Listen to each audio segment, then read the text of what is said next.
اللہ کے نبی صلی اللہ علیہ وسلم کے بڑے پیارے صحابی حضرت حنظلہ رضی اللہ تعالیٰ عنہ ہیں. ایک مرتبہ حضرت حنظلہ رضی اللہ تعالیٰ عنہ اپنے گھر سے نکلتے ہیں. راستے میں ابو بکر صدیق رضی اللہ تعالیٰ عنہ سے ملاقات ہوتی ہے. سلام کرتے ہیں, خیر خیریت پوچھتے ہیں. ابو بکر صدیق کہتے ہیں اے حنظلہ کہاں جا رہے ہو؟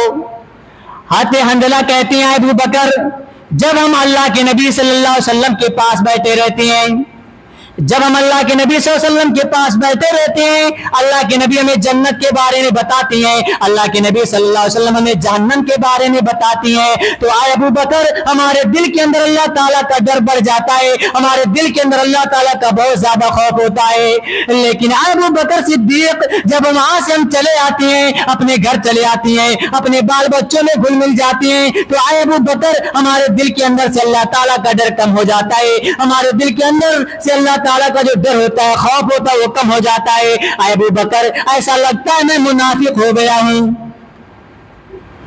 حضرت حنظلہ رضی اللہ تعالیٰ عنہ نے یہ نہیں کہا کہ اے ابو بکر ایسا لگتا ہے فلاں منافق ہے, یا آپ منافق ہے, یا وہ منافق ہے. یہ نہیں کہے, کیا کہے کہ اے ابو بکر ایسا لگتا ہے کہ میں منافق ہو گیا ہوں. کیونکہ منافق کے دل کا یہی حال رہتا ہے کہ کبھی اللہ کا ڈر اس کے دل میں رہتا ہے, کبھی اس کے دل میں اللہ تعالیٰ کا ڈر نہیں رہتا ہے. تو کیا کہتے ہیں ابو بکر ایسا لگتا ہے کہ میں منافق ہو گیا ہوں. دوسرے کو نہیں کہا ابو حضرت حنظلہ رضی اللہ تعالیٰ عنہ نے. ابو بکر صدیق کہتے ہیں حنظلہ جو بات تم کہہ رہے ہو یہ سچ ہے. جب ہم اللہ کے نبی صلی اللہ علیہ وسلم کے پاس بیٹھے رہتے ہیں, اللہ کے نبی ہمیں جنت کے بارے میں بتاتے ہیں, جہنم کے بارے میں بتاتے ہیں, ہمارے دل کے اندر اللہ تعالیٰ کا ڈر رہتا ہے. لیکن جب وہاں سے ہم چلے آتے ہیں تو ہمارے دل کے اندر سے اللہ تعالیٰ کا ڈر کم ہو جاتا ہے. اے حنظلہ چلو ہم اللہ کے نبی صلی اللہ علیہ وسلم کے پاس جا کر اس مسئلے کو حل کرتے ہیں. وہاں ابو بکر صدیق اور حضرت حنظلہ رضی اللہ تعالیٰ عنہ اللہ کے نبی کریم صلی اللہ علیہ وسلم کے پاس جاتے ہیں. کہتے ہیں اے اللہ کے نبی صلی اللہ علیہ وسلم جب ہم آپ کے پاس رہتے ہیں, آپ ہمیں جنت کے بارے میں بتاتی ہیں, آپ ہمیں جہنم کے بارے میں بتاتی ہیں, تو ہمارے دل کے اندر اللہ تعالیٰ کا ڈر رہتا ہے. لیکن جب ہم آپ کے پاس سے چلے جاتے ہیں تو ہمارے دل کے اندر سے اللہ تعالیٰ کا ڈر کم ہو جاتا ہے.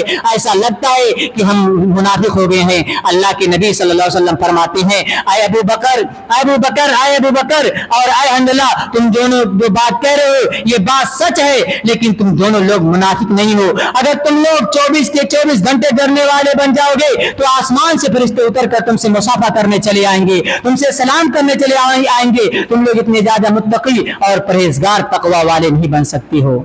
میرے بھائیوں, تو صحابہ کرام نے سب سے پہلے اپنے آپ کو دیکھا, تو اللہ کے نبیوں نے, اللہ کے رسولوں نے اور صحابہ کرام نے سب سے پہلے اپنے آپ کو دیکھا اور اپنے اولاد کو دیکھا. اور اللہ تبارک و تعالیٰ بھی قرآن و حدیث کے اندر آیا, قرآن و حدیث کے اندر ایمان والوں سے یہی مخاطب ہو کے فرماتا ہے کہ اے ایمان والو تم اپنے آپ کو, اپنے گھر والوں کو جہنم کی آگ سے بچاؤ. تو میری تقریر جو میں نے آپ کے سامنے بیان کی, پوری تقریر کا خلاصہ کلام یہ ہے کہ ایمان, اگر آپ لوگ ایمان والے ہیں یا آپ کا دعویٰ کہ ہم لوگ ایمان والے ہیں, تو آپ لوگ سب سے پہلے اپنے آپ کو دیکھیں اور ساتھ ہی ساتھ اپنے گھر والوں کو بھی دیکھیں اور اپنے قریبی رشتہ داروں کو دیکھیں. کیونکہ اللہ کے نبی کریم صلی اللہ علیہ وسلم اپنے آپ کو دیکھے, اپنے رشتہ داروں کو دیکھے اور قریبی رشتہ داروں کو دیکھتے ہوئے اسلام پھیلا, نہ کہ پہلے دوسرے کے پاس پہنچ گئے.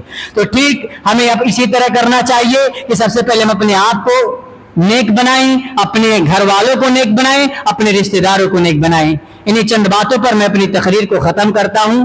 اللہ رب العالمین سے دعا کرتا ہوں کہ الہ العالمین تو ہم سب لوگوں کو جتنی بھی باتیں قرآن و حدیث کی روشنی میں بیان کی گئی ہے اس پر عمل کرنے کی توفیق عطا فرما, آمین. الہ العالمین تو ہم سب لوگوں کو نیک عمل کرنے کی توفیق عطا فرما, آمین ثم آمین. وآخر دعوانا الحمد للہ رب العالمین.